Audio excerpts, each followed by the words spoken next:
não tem nem tempo de olhar para essa árvore, né? Então, os pássaros, o sol, uma chuva, então gostou do cheiro de chuva, né? Então, dê valor às pequenas coisas. Bom dia, Wagner, muito obrigado. Um beijo, um abração para você, tá bom? O Nelson, bom dia, Nelson. Que legal. O Nelson Milan. Professor, em casos específicos conseguimos segredo de justiça e uso campeão? Consegue sim, não é comum, mas consegue, tá bom? O Wagner Campos, eu tô com duas dúvidas. No caso de uma reivindicatória que entraram com uma reconvenção de uso campeão. Reconvenção, eu não devo fazer uso campeão em reconvenção. Há muitos advogados, a maioria dos advogados erram feio. O uso campeão tem que ser feito numa ação autônoma. Quando eu faço reconvenção, errei feio, hein? Erro feio. Não pode. Eu posso mencionar o uso campeão em matéria de defesa, mas não posso usar uma ação declaratória dentro de uma defesa. Isso é horrível, né? Então, cuidado, tá bom? Então, eu vou usar a súmula 237, mas não vou trabalhar com ela na reconvenção. Se fez isso, finge demência e faz ela autônoma, tá bom? Legal. O Wagner Campos aqui também. Que legal. Muita gente, Eduardo. Olha, a Mônica que chegou cedo, tô de olho. A Mônica chegou cedo, hein? A Mônica Araújo Basílio. Parabéns, doutora Mônica. Priscila, professor, posso cancelar um contrato de locação ainda que não foi feito o depósito de calção? Nem mesmo assinado? Pode sim, pode sim. A Aline também pergunta aqui, bom dia, professor, obrigada pelo modelo de ação renovatória. Já está à disposição, tá bom? No material para ajudar vocês. Na renovatória não se mantém o último valor do contrato? Em regra, sim, se mantém o último valor do contrato, salvo se houver o pedido, e nesse pedido, né, ficar declarado um valor novo, o valor da ação renovatória, tá bom? O valor da ação renovatória não, o valor periciado, né, o laudo técnico da avaliação, tá bom? Legal. Aqui, a Aline, doutora Aline. Doutor, é necessário demonstrar que tentou renovar amigavelmente uma notificação social? Não é necessário.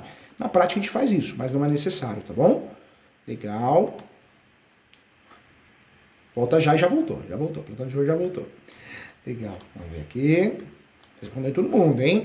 Olha a linha aqui novamente. Uma dica de como garantir que o locador cumpra com a renovação do contrato, uma vez que na data da renovação ele volte atrás dizendo que não vai mais renovar. O locador perca o prazo. Precisa tomar cuidado, viu, doutora Aline? Tem locador que faz isso. O ser humano é terrível, né? Então ele vai cozinhando o galo, o termo que nós usamos no interior de São Paulo, vai enrolando o inquilino e aí o inquilino perde o prazo. Então, o que o inquilino tem que fazer? O advogado do inquilino tem que fazer? Tem que falar, olha, esse acordo, é que nem jogador de futebol, né? Tem que surgir, antes, esse acordo, esse novo contrato tem que surgir antes do fim do contrato. Se isso caminhar já para o final, que vai fazer com que eu acabe perdendo o prazo renovatório, já faz a renovatória. Não fica esperando não, que você não perde o prazo, acabou, né? É uma ação muito técnica, né? Cada crachá. Olha a linha aqui, professor, eu cheguei um pouco atrasada, talvez o senhor já tenha respondido essas questões. Só me avisar que assisto depois. Um beijo para você, Aline, parabéns pela educação. É isso que eu quero gente do bem na nossa pós, quero gente do bem nos nossos cursos, porque juntos nós somos mais fortes, o bem sempre vence, viu?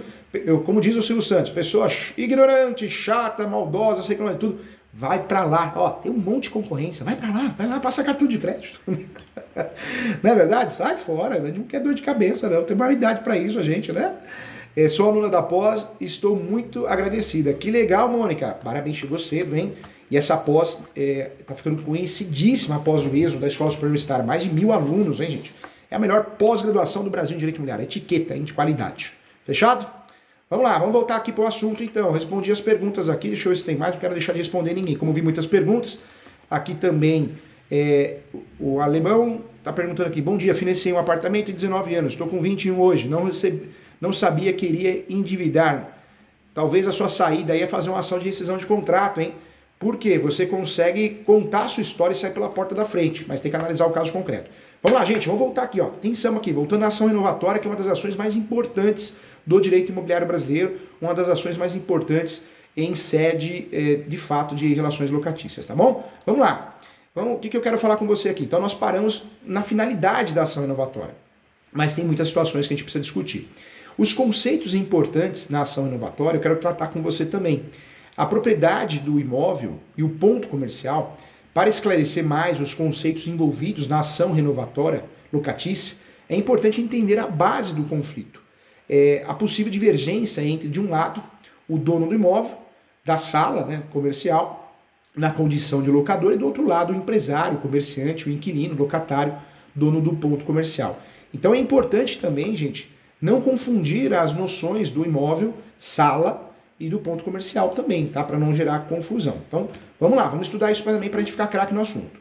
O imóvel, gente, é o bem físico, material. Se pensamos em fazer uma ação renovatória, nós precisamos, de fato, verificar, analisar que a locação, a relação locatícia, seja comercial, não residencial, tá? Então vamos considerar exclusivamente uma sala comercial, um galpão, um terreno, um escritório, tudo que seja comercial, não residencial, ok? A sala vazia, desocupada, sem nenhuma atividade, né, sendo praticada dentro dela, não há que se falar em ação renovatória. Cada imóvel tem uma única matrícula registrada, ou deveria, né?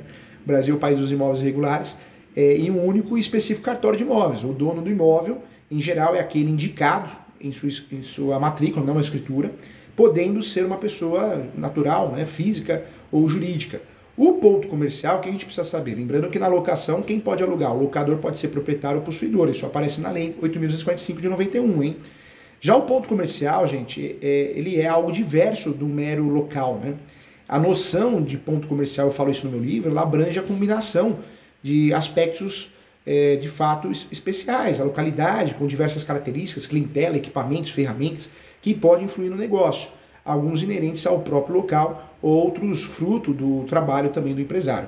Por todas essas ideias, não se deve tratar o ponto comercial como equivalente ao imóvel, tá?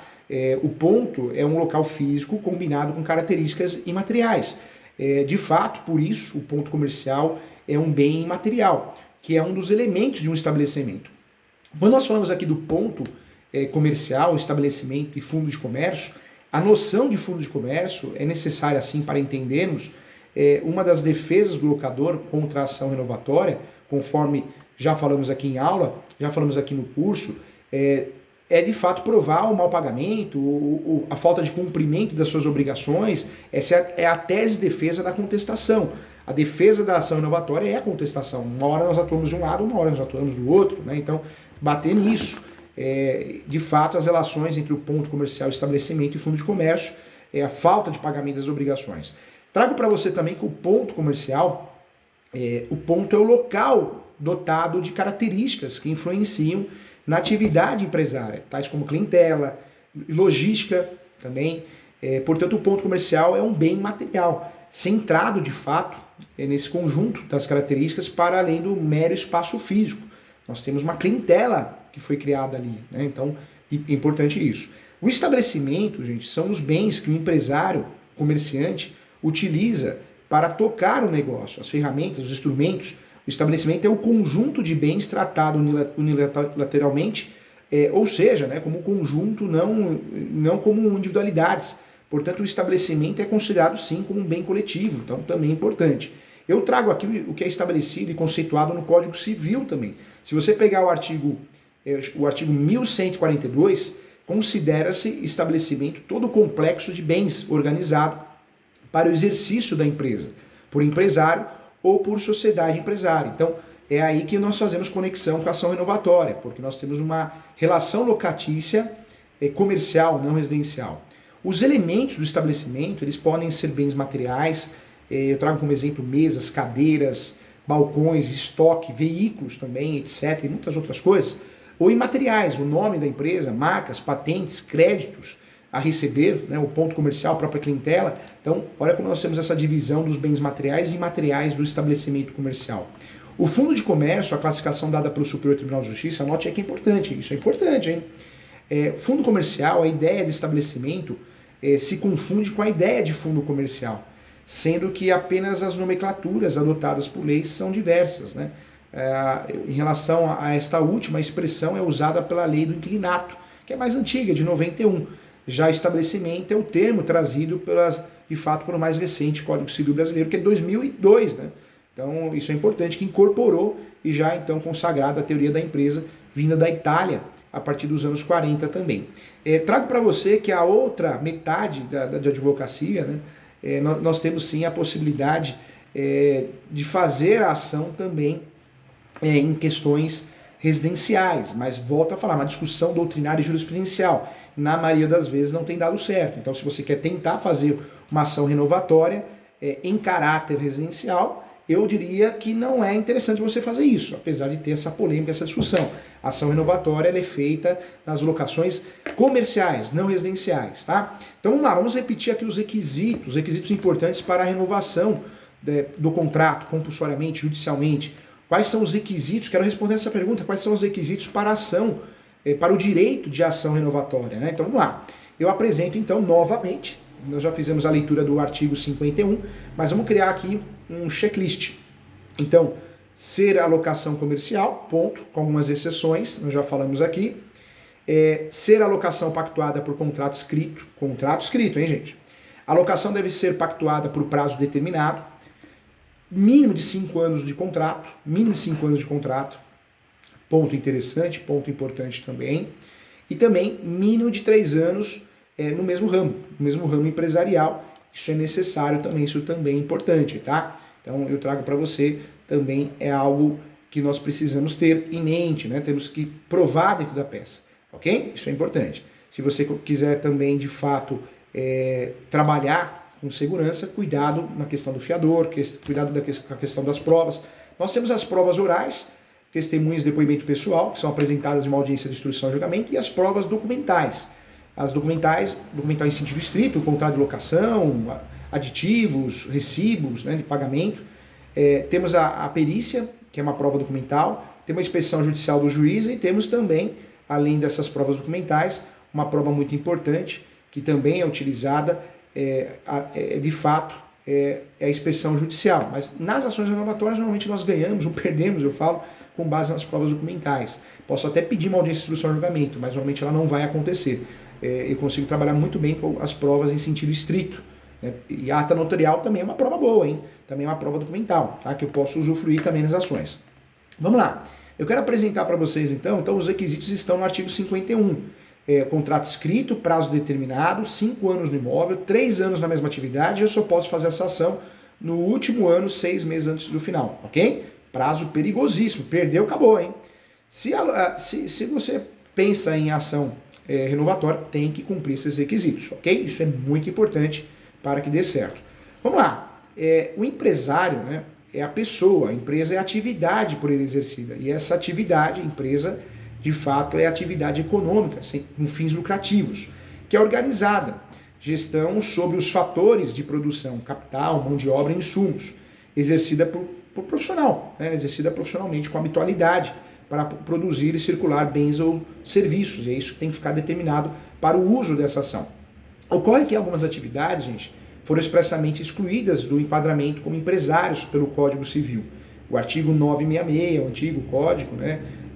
Também nós tínhamos essa conexão, mas ele esclarece que não é considerado empresário, esse é o artigo novo, né, do novo Código Civil, 966, parágrafo único, não se considera empresário quem exerce profissão intelectual de natureza científica, literária ou artística, ainda com um concurso de auxiliares ou colaboradores, salvo se o exercício da profissão constituir elementos de empresa.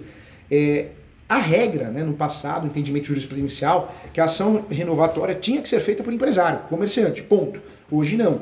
Hoje o entendimento que profissionais, profissão intelectual, advogado, contador, médico, dentista e outros, né, arquiteto, engenheiro, também pode usufruir da ação renovatória porque é uma relação não residencial, tá? Esse é o entendimento atual. Então não temos que seguir só o 966, temos essa abertura e essa exceção. Então os profissionais liberais, médicos, advogados, contadores, arquitetos, engenheiros, dentistas, a rigor no passado de fato não poderia, hoje podem fazer ação renovatória, mesmo não sendo considerados empresários. Claro que a parte contrária, em matéria de defesa, ou você pode, né, sendo advogado de defesa, alegar isso, mas não vai colar. A jurisprudência é pacífica nesse sentido, tá? Então, ação renovatória para autônomos foi um tema muito polêmico, um tema muito discutido.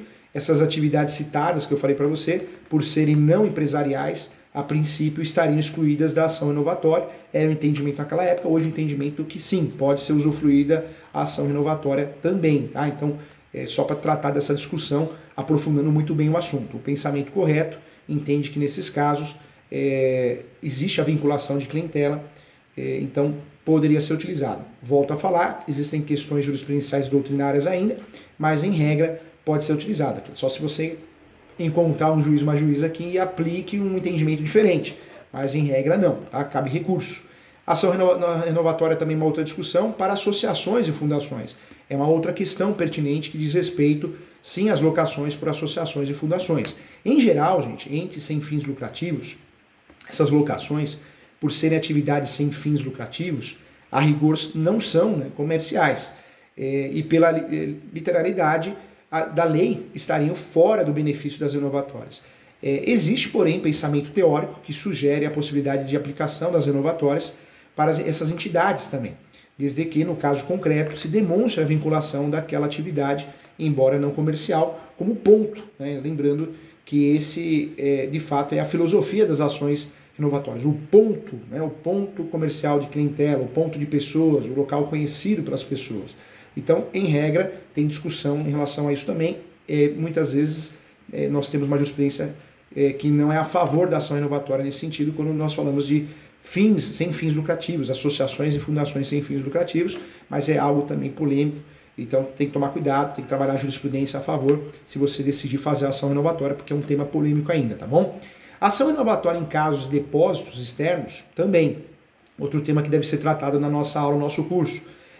Muitos estabelecimentos contam com depósitos em local diverso da sala, em que a clientela é recebida, né? Então, eu tenho um escritório, eu tenho o setor de vendas e tenho um local de estoque. E aí a discussão tá, esse local, esse terreno, esse galpão, eu poderia fazer uma ação renovatória, uma vez que eu não recebo clientes lá? É uma discussão pertinente. Então, muitos estabelecimentos contam com um depósito para guardar as coisas, ferramentas, maquinários, estoque, em local diverso da sala comercial, do ponto comercial em que a clientela é recebida, atendida. São 2 contratos de locação, né? Portanto, uma da sala, em que funciona a loja, as vendas, o setor de vendas, o escritório, e outra sala, outro terreno, outro galpão separado, em que funciona o depósito. Considerando, né, que a clientela não é atendida no depósito, houve uma questão, um questionamento do cabimento da renovatória, se sim ou se não. O judiciário entende que sim, tá? Então, é um entendimento que sim. Vamos trabalhar todos os assuntos aqui. O judiciário entende que sim, porque embora a clientela não seja atendida no depósito, no galpão, no estoque, há uma relação direta pela logística do estabelecimento, vinculada à sala principal com a sala acessória. Por isso as renovatórias têm sido aceitas sim para os contratos. Então, ponto importante também. Eu falei para você que nesse curso a gente vai trabalhar tudo, você vai ficar craque no assunto, vai dominar o assunto e vai poder ajudar muito bem o seu cliente, que essa é a intenção. Tem que ser especialista, quem faz tudo não faz nada, hein? Tem ramo que não combina com o direito mulher, com o direito civil. Códigos diferentes. Professor, eu amo escrever. Eu escrevo sobre outros temas. Eu acabei de escrever um livro sobre ética. Dou aula na UB sobre ética profissional. Mas atuar é direito civil. Senão a gente faz uma confusão, faz meleca, tá bom? Vamos lá. Outro ponto que eu queria discutir com você, se a alocação pactuada por contrato escrito também é um ponto, né? A forma escrita, embora não seja condição de validade para a alocação, que não eu posso fazer o contrato escrito ou verbal. A alocação permite isso, a lei do inclinato permite isso, não obriga, né? Mas é condição de eficácia para alguns direitos, dentre eles o direito à renovação forçada, tem que estar escrito, tá? Então, tema pacificado também, tema resolvido, ou seja, o contrato de locação feito de boca pode ser de forma recíproca, exigido por ambas as partes, mas não embasa o direito à renovação, à ação renovatória que estamos tratando aqui. O inquilino terá que submeter a renovação amigável negociada, porque judicialmente não vai conseguir, tá bom? O aspecto processual, uma questão interessante que se prepõe, são as situações em que o contrato foi pactuado por escrito, mas por uma razão qualquer o inquilino não dispõe de sua via. Isso é muito comum. O inquilino não tem a via dele. A rigor o contrato existe, só não está na posse do inquilino, não foi entregue para ele. Acontece muito, hein? Você sabe disso. Nesse caso, podemos recorrer ao procedimento de exibição de documentos, né? Previsto em lei. Então, eu tenho que fazer a exibição de documentos. Eu poderia fazer uma ação, uma medida cautelar, pedindo a exibição de documentos, ou uma ação autônoma de exibição de documentos prevista no 396 e 404. Tá? Então, importante falar que antes de uma ação eu preciso de um procedimento, seja numa ação conexa ou numa ação autônoma. Tá? Então, o procedimento de exibição de documentos é necessário para que eu tenha sucesso também nessa situação. Tá bom? Então, importante. Vamos lá. A locação, gente, também é outro ponto que eu queria falar com você. A locação deve ser pactuada por prazo determinado. E, novamente, o contrato de locação pode ser pactuado subordinado a elementos de eficácia, né? Elementos eficientes eficazes, né? Então a condição termo encargo. Se nada for determinado expressamente, entende-se que a locação é firmada com prazo indeterminado. Então tem que ter o prazo determinado, porque se não está específico, didático isso, o entendimento que é indeterminado. Ou seja, ele terminará por outra causa jurídica que não prazo, e talvez a morte, né? Talvez a denúncia cheia ou vazia, talvez uma rescisão por inadimplemento, não há uma data final. Esses contratos não são os mais comuns no mercado, sobretudo, gente, quando se tem locações comerciais, porém não são raros os casos de contratos pactuados sem prazo determinado, e nesses casos, então, a locação seria válida e exigível, mas o inquilino não teria direito à renovação. Então, um ponto importante. Um detalhe importante sobre a esse respeito é a renovação tácita, tá? Guarde esse nome. Eu sempre falo, né? Como muitos sabem, quando um contrato de locação é pactuado, com um prazo determinado, ele chega ao fim, mas as partes permanecem como estão. O inquilino não desocupa e paga aluguel constantemente, paga o aluguel. Isso é muito comum no Brasil também. O locador recebe o pagamento e não exige a saída. Ocorre a prorrogação tácita, tá? Tácita. Isso acontece, só que ela será por prazo indeterminado, nos termos da lei do inquilinato, artigo 56. O artigo esclarece isso. Fim do prazo estipulado, se o locatário permanecer no imóvel por mais de 30 dias, sem oposição do locador, presume-se-á prorrogada a locação nos termos, nas condições ajustadas, sem o prazo determinado. É o que diz o artigo 56. Ou seja, o contrato nasceu com prazo determinado, o prazo foi esgotado, houve a prorrogação tácita, e o prazo passa a ser considerado, então, indeterminado, e nesse caso, portanto, o contrato estará numa situação de prazo indeterminado, e por isso, nesse momento, o inquilino não terá direito à ação renovatória, tá bom? Outra discussão, mais uma, trazer todas, hein? Mínimo de 5 anos de contrato. Esse requisito é temporal, pode ser cumprido de 2 modos. Numa forma mais evidente, quando o contrato tenha sido feito por 5 anos ou mais, e nesse caso a primeira renovação já pode ser feita via ação renovatória, caso seja necessário, tá? No segundo modo, o contrato foi feito por prazo determinado, porém menor que 5 anos. Ao fim desse contrato inicial não haverá direito à renovação forçada, mas as partes podem fazer uma renovação amigável sem processo judicial. Então o caso, de fato, o contrato original, mas as renovações amigáveis, sob o tempo mínimo de 5 anos, também, de fato, podemos dizer que aperfeiçoará o direito de ação renovatória, sim, tá? Esse é um entendimento, isso é importante que eu estou falando aqui, presta atenção, hein? Então, também é importante.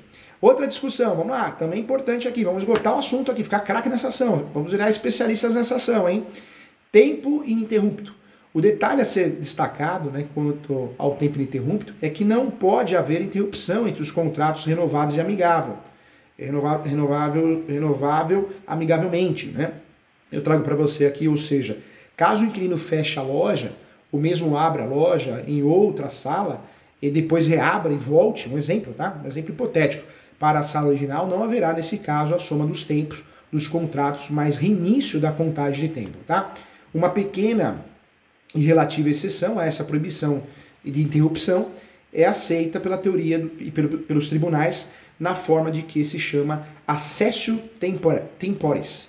Esse termo em latim, accessio temporis, traduzindo, né, incorporação do tempo. Tá? Então, seria aí, por essa teoria, pequenos intervalos entre os 2 contratos, o original e o novo, renovado amigavelmente, derivados da dinâmica das negociações, sem que tenha havido uma interrupção na atividade empresarial, não são um tempo que será, não podemos dizer, são sim um tempo que será incorporado à contagem do tempo total dos contratos, ok? Então isso é importante, hein? O que eu quero trazer para você? Portanto, se um inquilino ou um locador passam, por exemplo, 3 meses em negociação a respeito de um novo contrato, esse tempo não é tratado como interrupção, ok? Olha aí, fica atento.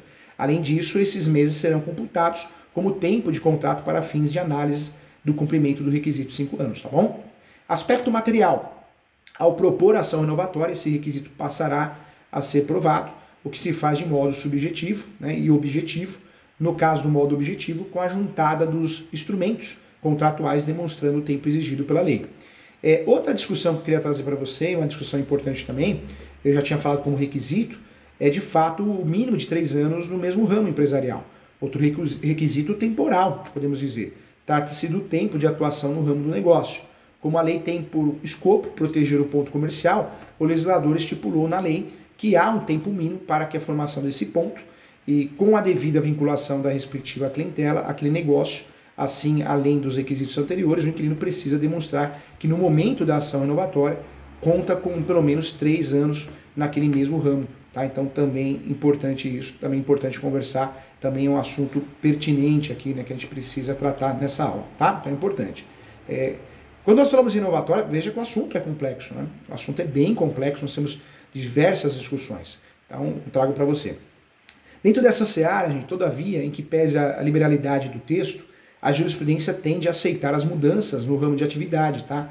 Então, precisa 3 anos na atividade, mas mudança no ramo de atividade ou criar novos ramos, né, mantendo o antigo, isso também não tira o direito da renovatória.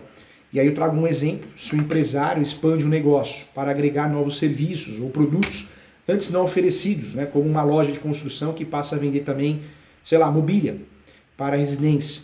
Outro exemplo também que eu quero dar, quando a mudança decorre da evolução do mercado de consumo, negócios, né? Então, eu deixo de vender aquilo e passo a vender outra coisa, mas porque mudou a matéria-prima, mudou a forma de vender. No passado eu vendia CD, hoje é pendrive, um exemplo, né?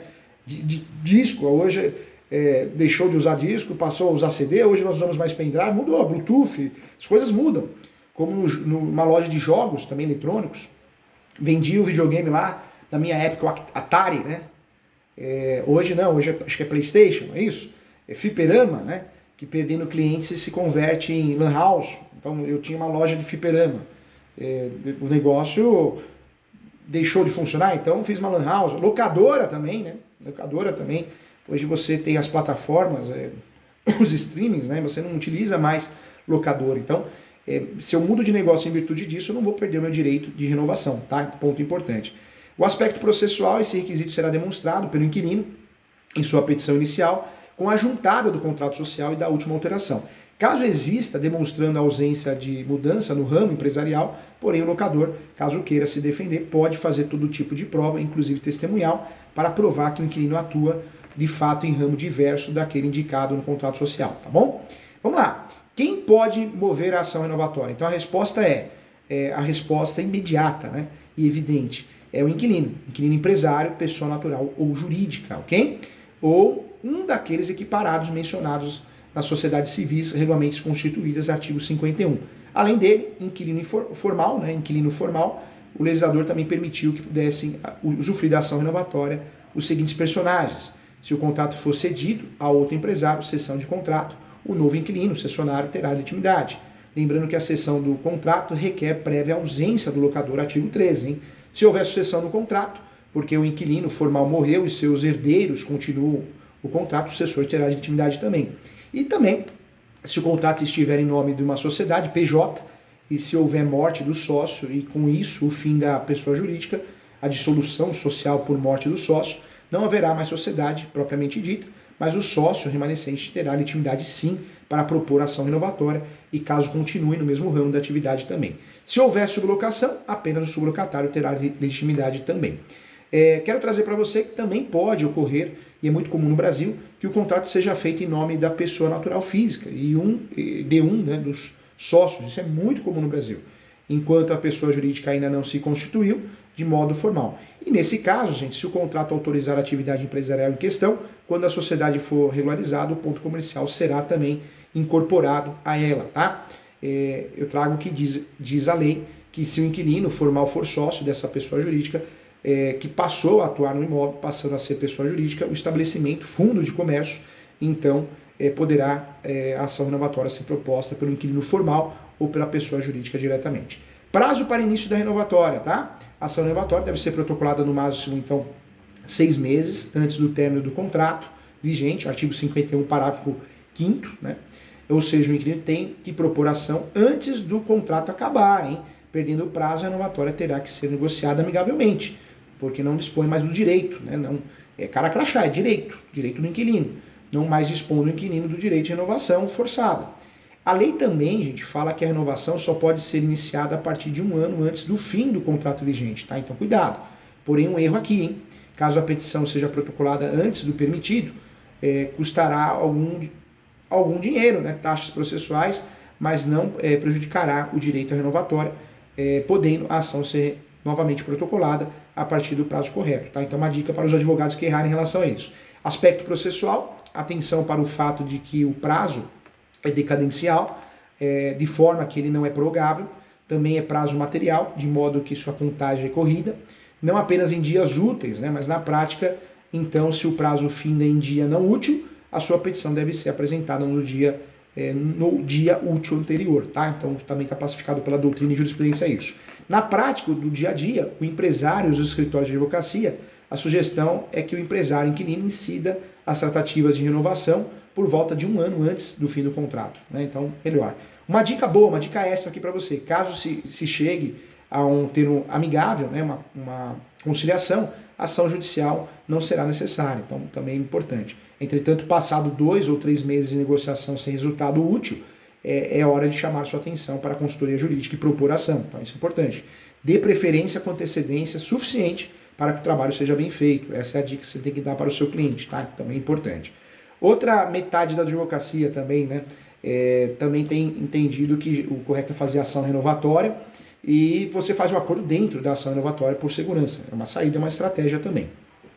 Exceções ao direito de renovar, tá? O direito à renovação forçada é uma interferência, né? Interferência do Estado na propriedade privada. Claro, com certeza pois o dono, sendo o locador, terá uma restrição ao seu direito de dispor sobre o seu próprio bem.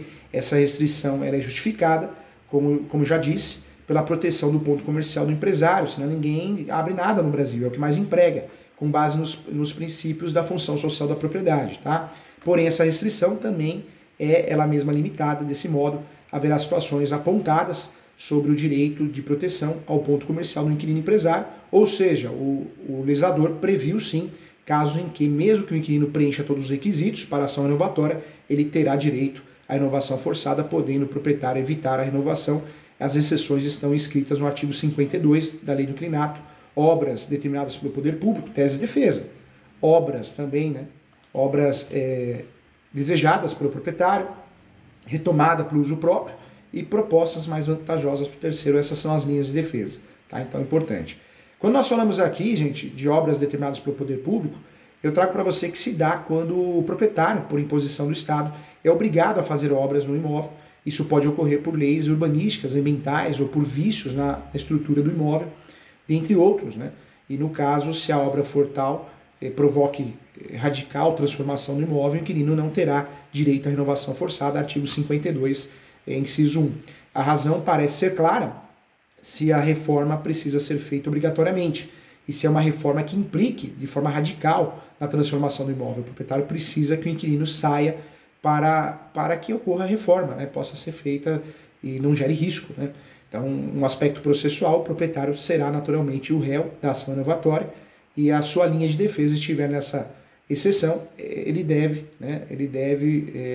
é dele o dever demonstrá-la. De fato não tem como fugir disso. E desse modo, em sua contestação, deverá juntar o ato do poder público que impõe a realização da reforma, artigo 72, parágrafo 3º, né? Então, importante. Também vale a pena, gente, o proprietário demonstrar, se possível, de forma documental, o aspecto subjetivo da regra, provar que haverá radical transformação. Essa expressão é aberta e demanda reflexão sobre o caso concreto, por isso é de todo conveniente que o proprietário leve à sua contestação informações de ordem técnica por meio de peritos, engenheiros, laudos, né, perícia, de arquitetos também, atestando que haverá transformação radical, de preferência, explicando o que será feito, né, isso também é importante. Em relação aos entendimentos consolidados, alguns casos foram julgados em que o inquilino autor da ação, ao ver a contestação do proprietário, baseia-se na exceção das reformas e respondeu em sua réplica que ele, inquilino, de fato submeteria as obras com ele dentro do imóvel, no intuito de dizer que a exceção não seria aplicável e a renovação forçada permaneceria válida. Foi essa a discussão. No entanto, gente, as decisões de forma majoritária prevalecem no sentido de que, configurada a exceção ao direito do inquilino de renovar, não caberia ao inquilino propor ajustes para escapar da exceção dada de forma objetiva pela lei, tá? Então é importante também. Em relação às obras desejadas pelo proprietário, a segunda exceção se dá quando o proprietário planeja sem estar obrigado, realizar obras no imóvel, né? E de tal forma aumenta o valor do bem, ou até mesmo, é curioso isso, né? Mas o valor do negócio do inquilino. Artigo 52, parágrafo 1º da segunda parte. Esse fato, gente, se o contrato estiver por acabar, nesse momento o locador tem o projeto da obra para o imóvel, ele poderá evitar a renovação forçada, mesmo que o inquilino preencha os requisitos exigidos para a renovação anteriormente comentada. Então também é importante aqui, tá? O ônus da prova. A retomada para uso próprio é o direito, né, de renovar do inquilino, caso o locatário deseje retomar o imóvel. Isso é previsto também no artigo 52 da Lei do Inquilinato, parágrafo 2º, também é importante falar. Então, vários casos aqui nós estudamos, é importante trazer essas questões, tá? Eu gosto de falar também nessa aula sobre a concorrência pelo locador. Embora a lei permita que o locador evite a ação renovatória, em casos, né, nos quais ela mesma fará uso, o proprietário mesmo fará uso do imóvel, a mesma lei impede que o locador se aproveite do trabalho empresarial previamente feito pelo inquilino para conquistar uma clientela já pronta, né, do ponto comercial.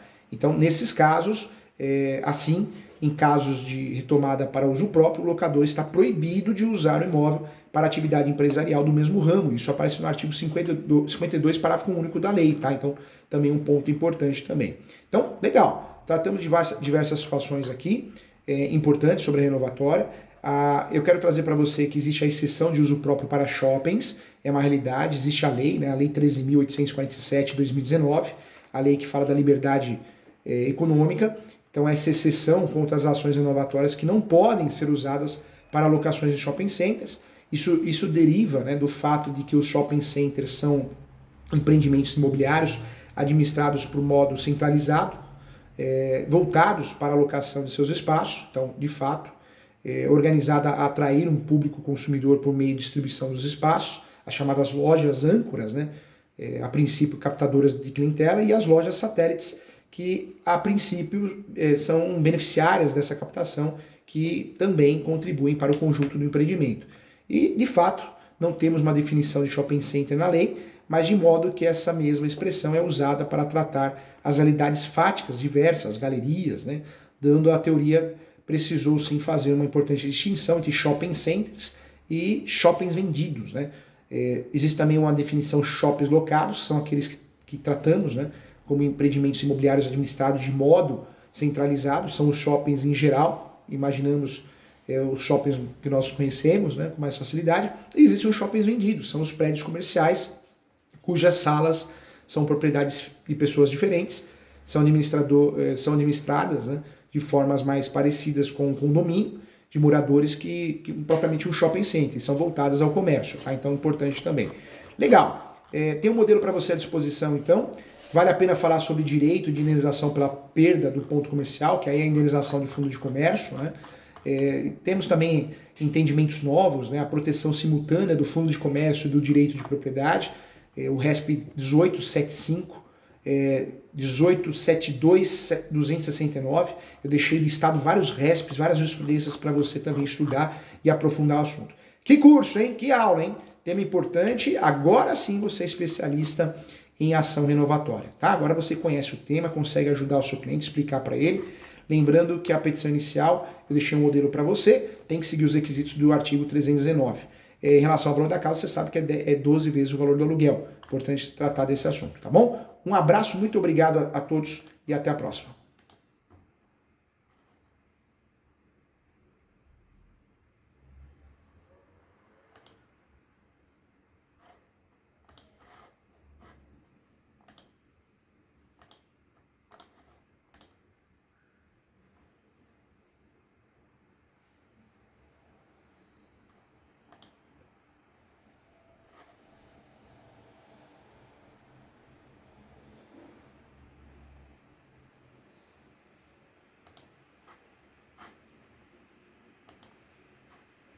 Voltamos aqui, hein? Voltamos aqui, deixa eu ver. Houve uma queda de sinal, mas já voltamos, tá? Então, trabalhamos aqui vários contextos importantes, hein?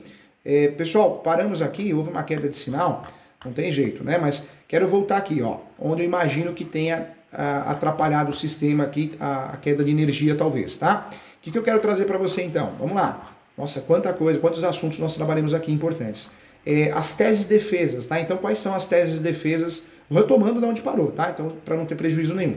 As teses de defesas utilizadas, de fato, pelos profissionais, advogados que vão advogar em favor do locador, né, do proprietário, seja inquilino ou possuidor, obras determinadas pelo poder público, uma linha muito boa de defesa, obras desejadas pelo proprietário, retomada para uso próprio e propostas mais vantajosas para o terceiro. Essa é a linha de defesa, tá bom? Retomando aqui.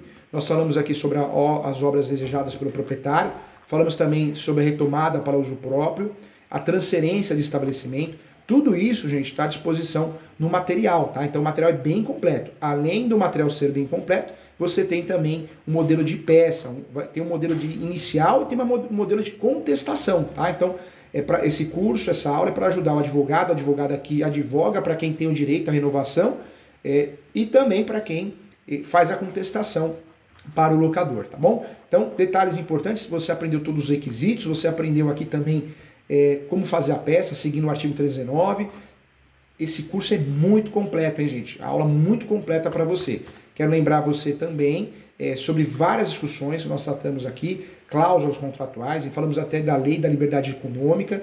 Lembrando que shopping center tem duas classificações, tem um shopping center chamado shoppings locados, que são aqueles que tratamos do dia a dia, né? Empreendimento imobiliário criado, como nós conhecemos, de modo centralizado, e temos o shopping center vendidos, que são os prédios comerciais cujas salas equiparam-se a condomínios, né? Então também é importante. Então, aula completa, agora sim você sabe fazer uma ação renovatória, sabe fazer uma defesa, sabe quando o seu cliente tem o direito à renovação do contrato, ou seja, agora sim você consegue dar assessoria, consultoria, mentoria sobre a ação renovatória com muita qualidade, tá? Então você agora consegue advogar para ajudar o seu cliente de verdade. Falamos sobre precificação, falamos sobre um monte de coisa aqui. Eu acredito que, de fato, não faltou nada. E se faltou alguma coisa, leia no material, porque com certeza esse material é muito legal, muito bacana. Parabéns para você que estudou muito sobre esse assunto, hein? Parabéns, tá? Então, eu agradeço a você, parabéns, agora sim você é um especialista em ações locatícias, principalmente ação renovatória, ação traiçoeira, ação complexa, tá bom? Um abraço e até a próxima aula. Muito obrigado a todos. Um beijo.